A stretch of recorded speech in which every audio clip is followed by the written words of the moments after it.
지난달에 미국으로 이민을 간 류원선 집사님과 최경미 집사님, 봄이 가을이로부터 소식이 왔습니다. 잘 도착해서 이제 봄이는 학교에 다니기 시작했다고 합니다.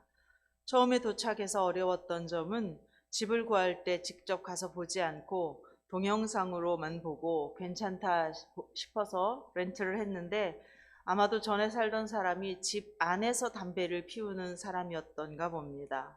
집 전체에 담배 연기가 쪄들어 있었는데, 날씨는 또 갑자기 학교도 휴교를 할 만큼 한파가 몰아닥쳐서 환기도 잘 안 되는 담배 연기 가득한, 담배 냄새 가득한 집에서 가족들이 고생을 많이 했다고 합니다.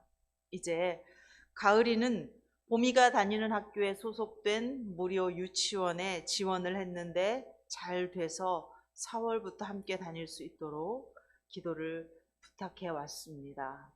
여러분께서 이들을 위해서 기도해 주시기를 바랍니다.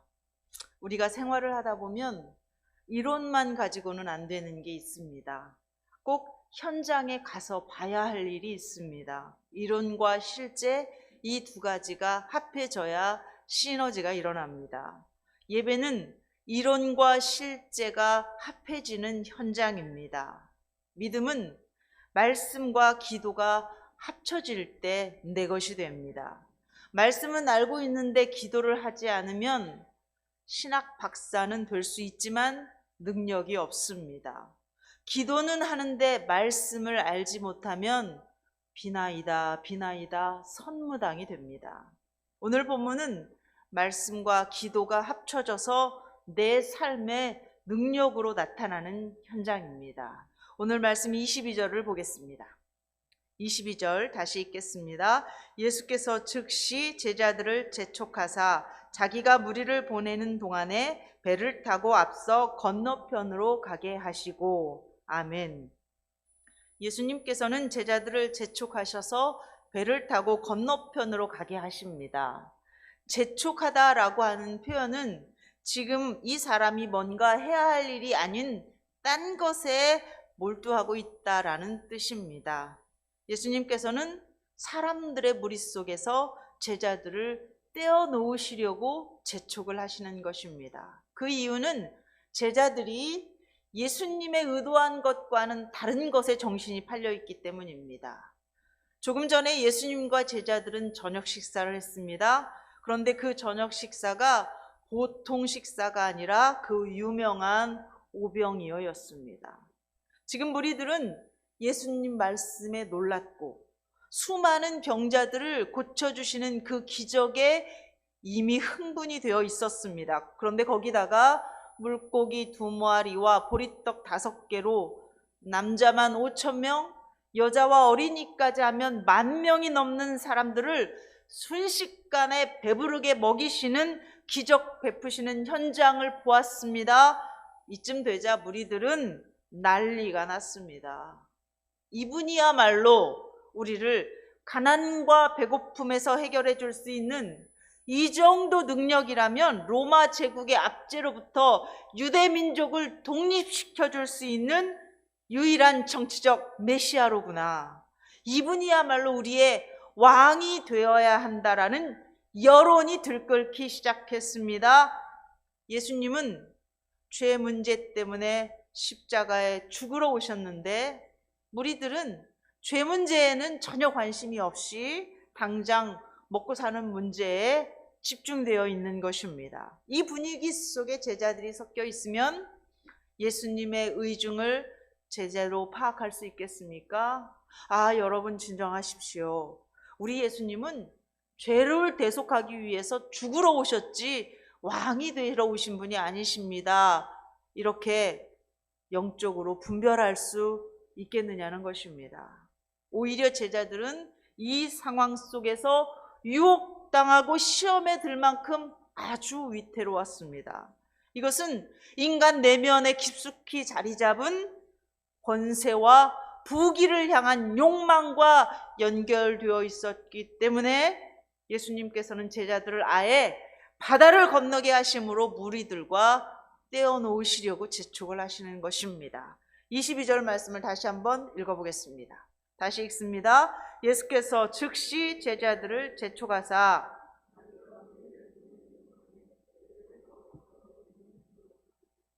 아멘.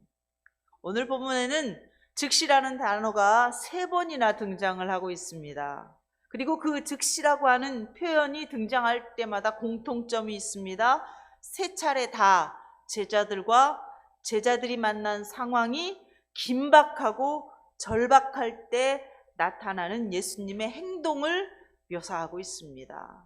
22절에 예수께서 즉시 제자들을 재촉하사, 27절에도 예수께서 즉시 이르시되 안심하라, 나니 두려워하지 말라. 31절에서도 예수께서 즉시 손을 내밀어 그를 붙잡으시며, 즉시는 바로 그 순간 단박에 시간차 없이라는 뜻입니다. 예수님께서는 제자들의 상황이 위험하다 싶으시면 즉시 움직이십니다. 결코 지체하지 않으십니다. 예수님께서는 여러분의 상황이 위험하다 싶으시면 즉시 움직이시는 분이십니다. 내가 긴박하다고 느끼는 것보다, 내가 절실하다고 느끼는 것보다도 더 예수님께서는 나를 위해 나보다 더 긴박하고, 예수님께서는 나를 위해 나보다 더 절실하신 분이십니다. 우리는 지금 내가 얼마나 위험한 상황에 빠져 있는지 잘 모릅니다. 그러나 예수님께서는 우리의 상황을 우리보다 더 정확하게 아시고 즉시 재촉하시고 즉시 손을 내미신다는 사실을 믿으실 수 있기를 바랍니다. 예수님께서는 저와 여러분을 위하여 결코 지체하지 않으시는 분이십니다. 23절 말씀도 보겠습니다. 23절 같이 보겠습니다. 무리를 보내신 후에 기도하러 따로 산에 올라가시니라. 저물매 거기 혼자 계시더니. 아멘. 예수님께서는 5,000명이 넘는 무리들도 다 돌려보내시고 제자들도 배에 태워 바다를 건너게 하시고 홀로 산에 올라가 기도를 하십니다. 이 세상에서 가장 기도하지 않으셔도 되는 분은 예수님이십니다. 그러나 예수님은 힘써 기도하십니다. 기도는 하나님 아버지와의 연합이고 성령 하나님과의 동역입니다. 이 기도가 얼마나 좋은 것인지를 정확하게 아시는 분이시기 때문에 예수님께서는 아무리 바쁘고 힘들어도 이 기도의 시간을 놓치지 않으시는 것입니다. 그것이 얼마나 좋은지 아는 사람은 다른 것을 포기하고 줄여서라도 그 시간을 놓치지 않는 것입니다. 성자 예수님께서도 놓치지 않으신 이 기도의 줄을 저와 여러분도 놓치지 않기를 바랍니다.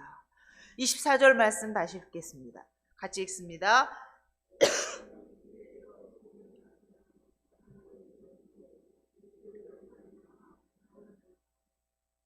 아멘. 유대인들에게 있어서 바다라고 하는 공간은 죽음, 두려움을 상징하는 곳입니다. 공포와 어둠의 세력들이 지배하는 곳입니다. 제자들은 지금 하룻밤 사이에 극과 극을 체험하고 있습니다. 조금 전까지만 해도 무리들의 환호 소리를 들으면서 예수님이 왕이 되시면 나는 어느 자리에 앉게 될까라는 부귀와 권세 속에서 눈이 휘둥그레져 있었습니다. 그런데 불과 몇 시간이 지나지 않아서 태풍이 부는 바닷속에서 고난을 당하고 있습니다. 예수님께서는 제자들을 보내실 때 이미 태풍이 불 것을 알고 계셨습니다. 그럼에도 바다로 가게 하신 이유는 그 위험은 반드시 극복될 것이며 그런 과정을 거쳐야 제자들의 믿음이 말씀과 경험 속에서 강해진다는 것을 아시기 때문입니다. 오늘날에도 하나님께서는 우리들을 삶의 태풍 속으로 밀어 넣으십니다. 우리의 믿음이 성장하기 위해서 우리는 무엇을 거쳐야 하는지 하나님께서는 아시기 때문입니다. 우리는 조금만 잘 되면 내가 최고인 것이라고 생각합니다. 한번 성공하기만 하면 실패한 모든 사람들을 비난합니다. 일이 잘 되면 내가 똑똑해서 잘 된 것이라고 생각합니다. 옆에서 한마음 한뜻으로 수고한 사람들을 우습게 여깁니다. 그 사람들이 없었어도 나는 충분히 잘했을 것이라고 자만합니다. 그렇게 무례하고 교만하며 이기적이 되기 쉬운 것이 바로 우리들입니다. 예수님께서는 지금 기적에 도취되어서 축복에 도취되어서 축복을 주신 하나님을 망각하고 있는 제자들을 영적으로 깨우치기 위하여 교만이 우리를 망가뜨리기 전에 태풍 부는 바닷속으로 우리를 몰아넣으시는 것입니다. 그것은 어쩌면 건강을 잃는 것일 수도 있고 사업이 망하는 것일 수도 있습니다. 마음먹은 대로 하나도 안 되는 것일 수도 있습니다. 그럴 때 우리는 비로소 내 자신이 누구인가를 깨달으며 인생을 함부로 말할 수 없다라는 사실을 깨닫게 되는 것입니다. 예수님께서는 제자들을 역풍이 부는 바다로 내모르셨지만 너희들 한번 당해봐라 하신 것이 아닙니다. 방관만 하고 계시는 것이 아닙니다. 제자들을 위해서 미리 기도하고 계신 것입니다. 25절 말씀 보겠습니다. 25절 같이 읽습니다. 밤사경에 아멘. 바다에서 태풍으로 말미암아 고난당하는 제자들의 상황을 아시고 산에서 기도하던 예수님께서는 산에서 내려오십니다. 기독교는 산에만 있는 종교가 아닙니다.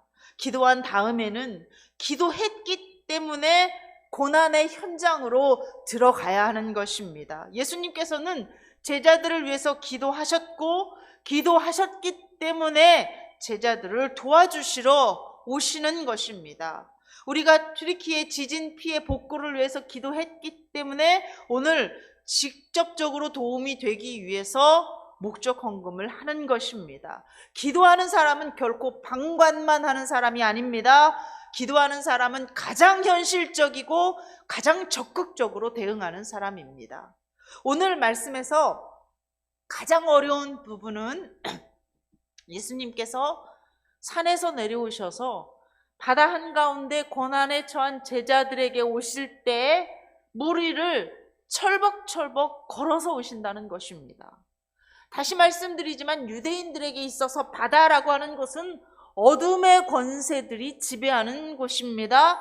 그 바다 한가운데를 시간은 칠흑같이 어두운 밤 사경인데 날씨는 태풍이 불어서 배가 뒤집히려고 하는 상황인데 저쪽에서 희멀건 형상이 물 위를 철벅철벅 걸어오는 것입니다.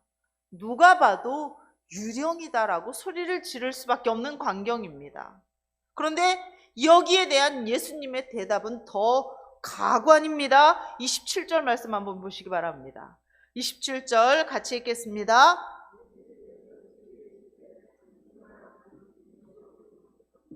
예수님께서는 즉시 대답하셨습니다. 안심하라. 나니 두려워하지 말라. 여러분, 이 대답이 안 무섭습니까? 제가 예를 들어서 한번 설명을 해드리겠습니다. 여러분이 캄캄한 밤에 차를 몰고 가는데 비까지 억수로 내리는 것입니다. 그런데 저기서 하얀 옷을 입은 사람이 손을 막 흔들면서 옵니다. 뭐지? 하고 등골이 오싹해 있는데 가까이 와서 보니 최정희 목사입니다. 집사님, 저예요. 저 좀 태워주세요. 그러면 여러분은 깜짝 놀랐던 마음이 안심이 됩니다. 그런데 만약 여러분이 캄캄한 밤에 배를 타고 가는데 비까지 억수로 내리는데 멀리서 하얀 옷을 입은 사람이 손을 막 흔들면서 바다 위를 철벅철벅 걸어옵니다. 누군가 봤더니 최정희 목사입니다. 집사님, 저예요. 저 좀 태워주세요. 이러면 아는 사람이라서 안 놀랍니까? 더 놀랍니다. 귀신이다 하면서 도망갈 것입니다. 지금 그런 상황 속에서 예수님께서 안심하라. 나니 두려워하지 말라 이렇게 말씀하시면 제자들이 아는 사람이구나 이러면서 안심이 되겠습니까? 아니라는 것입니다. 예수님의 대답은 그렇게 단순히 유령이다 소리치는 제자들에게 아니 유령이 아니고 나야 나 아는 사람이야 라는 것을 밝히는 대답이 아니었다는 것입니다. 나다라고 하는 이 말은 에고 에이미 I am who I am 나 스스로 있는 자다 나는 나다라는 뜻입니다. 히브리 말로는 여호와입니다. 여호와는 엄밀히 따지면 하나님의 이름이 아닙니다. 하나님의 존재에 대한 설명입니다. 하나님은 이름이 따로 필요 없으신 분이십니다. 그분은 처음이요 나중이며 애초부터 계신 분이십니다. 나다라는 말은 너희는 내가 바다 위를 걸어오는 것을 보고 놀래느냐? 아니다. 나는 창조주다. 나는 너희가 생각하는 그런 땅에서는 걸어야 하고 바다에서는 헤엄을 쳐야만 살아있는 그런 존재가 아니다. 피조물에 관한 한 그 어떤 것으로부터 자유로운 그 모든 것을 뛰어넘는 온 천지 만물을 다스리는 이 모든 물질계의 주인인 나는 창조주다 라는 대답을 하고 계시는 것입니다. 그래서 안심하라 나니 이 모든 상황을 두려워하지 말라 말씀하고 계시는 것입니다. 여러분 예수님의 이 어마어마한 대답이 이해가 되십니까? 이해가 되셔야 합니다. 이해하고 아멘 하셔야 합니다. 여러분의 그 어떤 상황도 창조주 하나님 되시는 예수님께는 두려울 일이 아닙니다. 안심할 수 있는 상황입니다. 내 몸을 내 마음대로 움직이지 못하는 우리들에게나 두렵지. 하나님이신 예수님을 깨닫고 그 예수님을 의지하는 순간 세상에 그 어떤 것도 결코 두려워할 일이 아니라는 사실을 믿게 되는 것입니다. 세상에 그 어떤 것도 여러분을 휘젓지 못하는 것입니다. 28절 말씀도 보겠습니다. 28절 같이 읽습니다. 베드로가 대답하여 이르되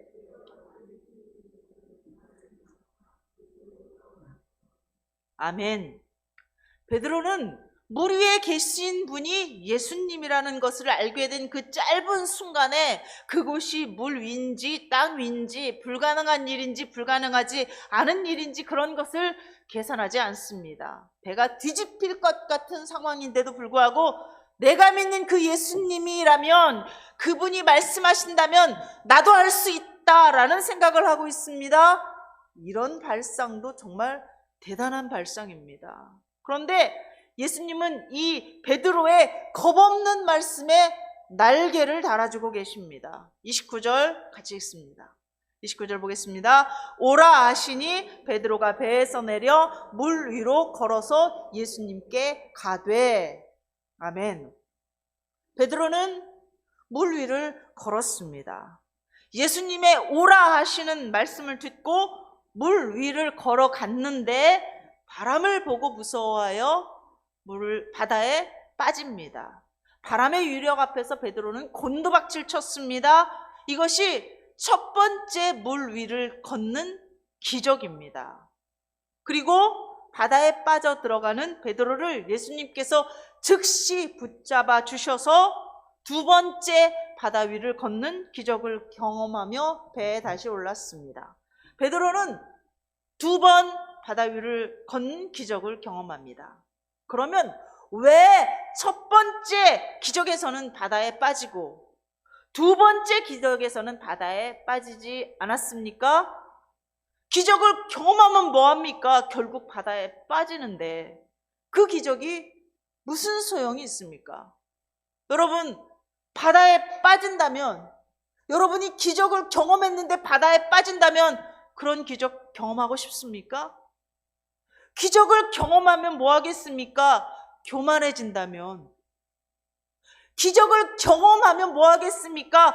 주일 성수도 못할 정도로 바빠진다면 예수님을 믿는 사람들에게는 기적이 일어납니다. 그런데 그 기적의 끝은 두 가지로 분명히 나타납니다. 그 기적의 끝에 기적 때문에 바다에 빠집니다. 또 어떤 사람은 그 기적 때문에 죽을 자리에서 살아나고 승리하는 것입니다. 그렇다면 우리는 오늘 베드로를 통해서 이 차이점을 꼭 알아야 하지 않겠습니까? 베드로는 예수님의 말씀을 믿고 바다를 걸었습니다. 분명히 기적의 주인공이 되었습니다. 그런데 갑자기 바람이 불어닥치자 바람을 보고 무서워할 때 그는 바다에 빠져버렸습니다. 예수님의 말씀이 있어도 세상의 바람은 나를 가만두지 않는다는 것입니다. 하나님의 자녀라고 해도 봐주지 않습니다. 아무리 기적의 주인공이라고 해도 세상의 풍조는 시커먼 밤바다에 집채만한 파도가 되어서 여러분을 삼키려고 달려든다는 것입니다. 예수님을 믿어도 교통사고 당하고, 예수님을 믿어도 병에 걸립니다. 예수님을 믿는다고 해서 시험에 척척 붙는 것도 아니고, 예수님을 믿는다고 해도 일마다 성공하는 것이 아닙니다. 남들 겪는 것 다 겪고 남들 안 겪는 예수 믿는다는 핍박까지도 겪습니다. 그러면 어쩔 수 없습니다. 베드로뿐만 아니라 이 세상 어느 누구라도 바다에 빠지고 맙니다. 그럴 때 그 순간 우리가 할 수 있는 것이 무엇이냐는 것입니다. 30절 말씀 보겠습니다. 30절 말씀 같이 읽겠습니다. 바람을 보고 무서워 빠져가는지라 소리질러 이르되 주여 나를 구원하소서 하니. 아멘. 피조물인 인간이 창조주 하나님 앞에 할 수 있는 최고의 말은 주여 나를 구원하소서입니다.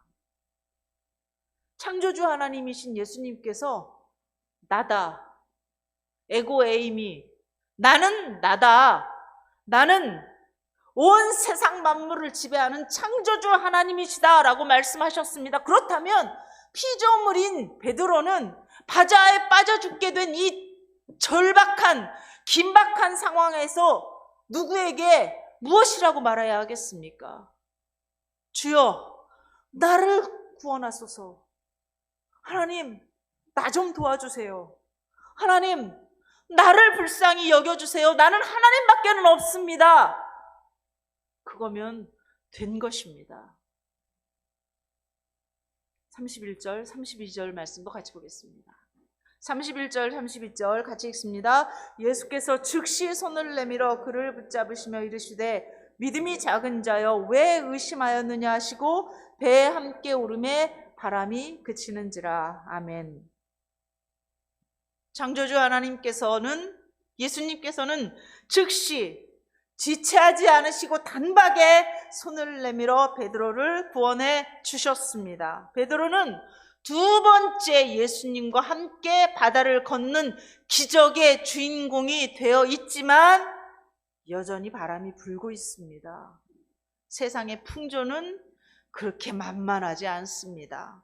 어떻게든 끈질기게 베드로를 위협하고 있습니다. 그러나 이제 혹시 베드로가 바다에 또 빠진다고 해도 끄떡없습니다. 왜 그렇습니까? 방법을 알기 때문입니다.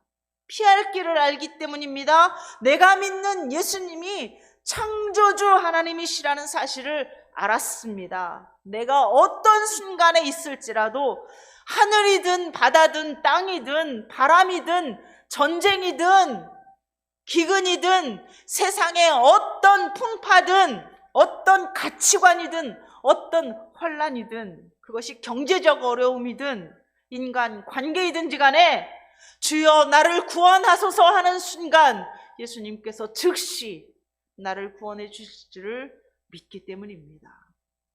그것이 피조물인 내가 할 수 있는 최고의 말입니다. 그것이 피조물인 내가 할 수 있는 가장 지혜로운 선택인 것입니다. 어줍지 않게 조금 전까지만 해도 나는 혼자 바다 위를 걸었었는데, 내가 왕년에는 기적의 주인공이었었는데, 남들은 다 못 듣는 예수님 말씀을 나만 홀로 직통계시로 받았었는데 라고 하면서 그런 교만함 따위를 부릴 여유는 없습니다. 왜? 절박하기 때문입니다. 지금 이 상황에서 감히 나의 과거의 신앙을 자랑하고 있겠습니까? 지금 순식간에 바다에 빠져 들어가서 숨도 못 쉴 판입니다. 그래서 예수님께서는 베드로를 땅이 아니라 바다에서 훈련시키신 것입니다. 사랑하는 여러분, 신앙생활은 하나님의 말씀을 믿고 그 말씀을 붙들고 가야 합니다. 그러나 그래도 끝없이 풍랑이 나를 위협하는 것입니다. 그래서 죄인된 우리에게는 그 말씀을 끝까지 붙들고 있을 능력이 없습니다. 주여 나를 도와주시옵소서. 기도하지 않으면 말씀을 지킬 수 없는 것입니다. 그러므로 기도의 자리에 오셔야 합니다. 한동대 학생들은 새벽에 기도 채플에 가야 합니다. 새벽 예배 오셔야 하고, 중보기도실에서 기도하셔야 하고, 수요 예배 시간에 오셔서 기도하셔야 합니다.